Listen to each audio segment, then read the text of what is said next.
Sir కూడా ఒకసారి plan presentation. ఇది ఫ్యామిలీ బిజినెస్ సార్, ఎవరైనా చేసుకోవచ్చు.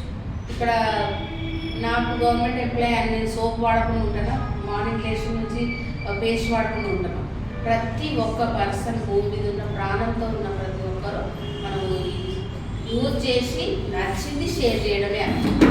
చిన్న స్టోరీ చెప్తాం. ఒక ఫాదరు సన్ ఇద్దరు ఉంటారు.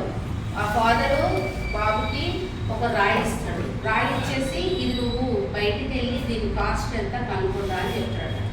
ఆ రాయి తీసుకెళ్తాడు, మార్కెట్ తీసుకెళ్తే అక్కడ ఒక 10 రూపాయలు వస్తుంది అని చెప్తాడు.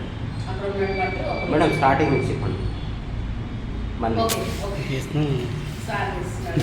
అయితే రాయి ఫాదరు సన్కి ఒక రాయి ఇచ్చేసి దీని కాస్ట్ ఎంత కనుక్కొని రాపో అనేసి అంటాడు.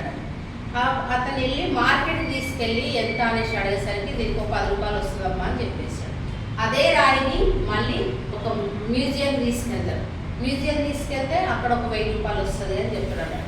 అదే మళ్ళీ ఇంకెక్కడికి వెళ్తాడంటే ఒక వజ్రాల వ్యాపారి దగ్గర తీసుకెళ్తాడు. ఇది చాలా కాస్ట్ అయింది, దీనికి 1 కోటి రూపాయలు వస్తుంది అని చెప్తారు. అంటే ఇక్కడ చూడండి, దీని మెసేజ్ మోరల్ ఏంటంటే రాయి దాని రూపం మారలేదు, రంగు మారలేదు, రాయిగానే ఉంది. కానీ మనం వెళ్తున్నటువంటి ప్లేస్ మారుతుంది. అంటే ఇక్కడ కూడా మిమ్మల్ని నెగిటివ్గా అనేవాళ్ళు ఎంతో మంది వస్తుంటారు. ఇది నీ వల్ల కాదు, ఇది నువ్వు చేయలేవు అని. అంటే వాల్యూ ఎక్కడుందో మనం అక్కడ విజన్ ఎక్కడుంది మనం అది వెతుక్కోవాలి. ద గ్రేట్ వెస్టీజ్ అనేది చాలా వండర్ఫుల్ విజనరీ బిజినెస్. మనం ఎంచుకున్నటువంటి మైండ్ సెట్ మార్చుకోవాలి. అంటే ప్లేస్ మారిన కొద్దీ దాని కాస్ట్ మారుతుంది. అంటే మనం ఎక్కడున్నాము, మనని ఎవరు కించపరుస్తున్నారు, ఎవరు మనని నెగిటివ్ చేస్తున్నారు అనేది దాన్ని వదిలేసి ఎస్ నేను చేసేది కరెక్ట్ అనేది.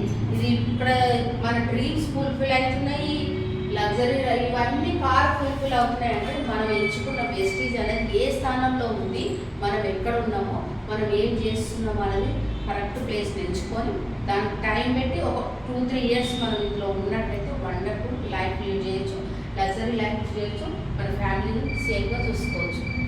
మన గ్రేట్ వెస్టీజ్కి ఒకసారి